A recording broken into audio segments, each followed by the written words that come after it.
Petroleum मसनूआत की कीमतों में एक और बड़े इजाफे ने कराची के पब्लिक ट्रांसपोर्टर्स और आवाम की चीखें निकाल दी हैं। ट्रांसपोर्टर्स से किराया बढ़ाने के हवाले से शशोपंच का शिकार हैं।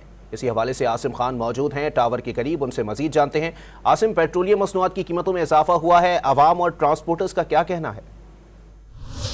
जी, पेट्रोलियम मसनूआत की कीमतों में एक मरतबा फिर इजाफा कर दिया गया है और पेट्रोल की कीमत जो है अब 292 रुपये तकरीबन पहुंच चुकी है। उसके बाद अगर बात की जाए पब्लिक ट्रांसपोर्ट की, तो पब्लिक ट्रांसपोर्टर्स जो है बहुत ज़्यादा परेशान नज़र आते हैं। आवाम तो पहले ही परेशान है, उनका कहना है कि पहले ही किराए जो है बहुत ज़्यादा बढ़ गए हैं और अब जो है ट्रांसपोर्टर्स की मनमानियाँ चल रही हैं, लेकिन ट्रांसपोर्टर्स भी खुश नज़र नहीं आते हैं। एक ऐसा ही ड्राइवर हमारे साथ है, इससे पूछते हैं कि इसने कितना किराया बढ़ाया और क्या सूरत हाल है आज पेट्रोल पर।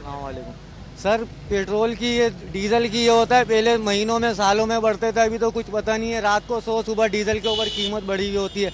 हम अगर अभी 5 रुपये किराया बढ़ा दें तो आवाम हम लोगों के मत्थे पड़ती है।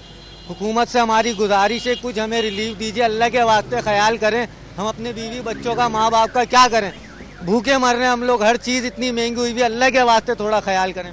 ये आपने बात सुनी ट्रांसपोर्टर्स की और आवाम का भी यही शिकवा है। आवाम का ये कहना है कि पहले ही पब्लिक ट्रांसपोर्ट की कमी है और जो है पब्लिक ट्रांसपोर्ट उसके किराए में जो है हुशरबा इजाफा हो चुका है और अब पेट्रोल और डीजल की कीमतें बढ़ने से उन पर मजीद बोझ पड़ेगा। तो ट्रांसपोर्टर्स का भी और आवाम का भी यही मुतालबा है कि फिलफौर पेट्रोलियम मसनूआत की कीमतों में है कमी की जाए।